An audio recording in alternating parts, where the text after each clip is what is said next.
Salut, première vraie vidéo de cette chaîne, donc pour l'instant je suis dans le décor de Terrain Trash, mais c'est éventuellement amené à évoluer. Là j'ai juste mis des lunettes pour différencier les deux chaînes et aussi peut-être paraître plus intelligent et plus sérieux. Dites-moi si ça marche dans les commentaires.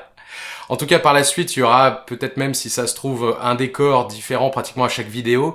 Également le format de cette vidéo va être très brut, avec le moins de coupes possible.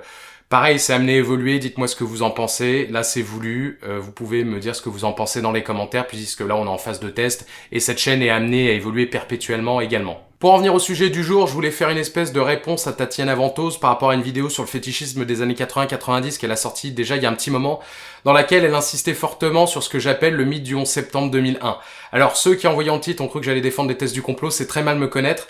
Ce que j'appelle le mythe du 11 septembre 2001, c'est cette idée, cet élément de langage, voire même cet élément de propagande néolibérale qui voudrait que le 11 septembre 2001, avec les attentats, le monde ait basculé totalement dans une nouvelle ère, que ces attentats représentent une réelle rupture.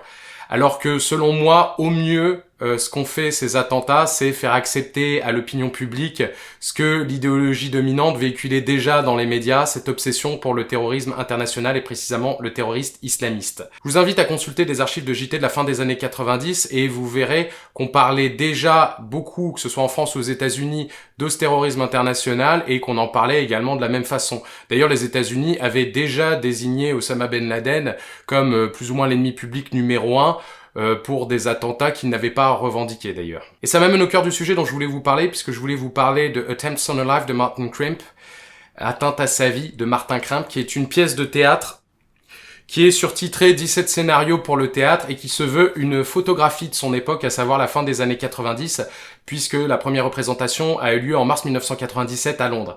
Et dans cette pièce, qui, comme je l'ai dit, se veut une photographie de son époque, avec bien sûr la subjectivité de son auteur, mais on sent qu'il a essayé d'être le plus représentatif possible.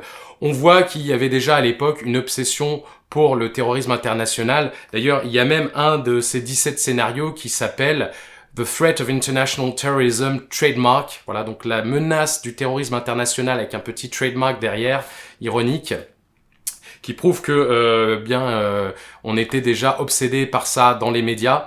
Et d'ailleurs, c'est un thème récurrent tout au long de la pièce, pas uniquement dans ce scénario.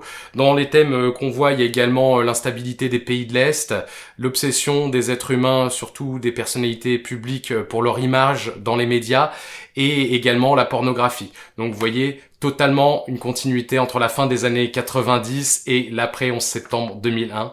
Et je vous invite à lire cette pièce, qui est par ailleurs une très bonne pièce, puisque ça vous permettra de vraiment, au-delà de savoir que ceci est un élément de propagande, de vraiment le ressentir, de ressentir le fond de cette arnaque qui est ce que j'appelle le mythe du 11 septembre 2001. Cette vidéo s'achève, je vous remercie de l'avoir suivi, vous savez ce qu'il vous reste à faire, si vous n'êtes pas déjà abonné, abonnez-vous, pouce en l'air, partage sur les réseaux sociaux, vous pouvez me faire aussi un retour dans les commentaires, vous avez le droit de ne pas être d'accord aussi, vous pouvez me soutenir sur Tipeee, ça m'aidera beaucoup, et je vous dis à bientôt sur C'est pas faux.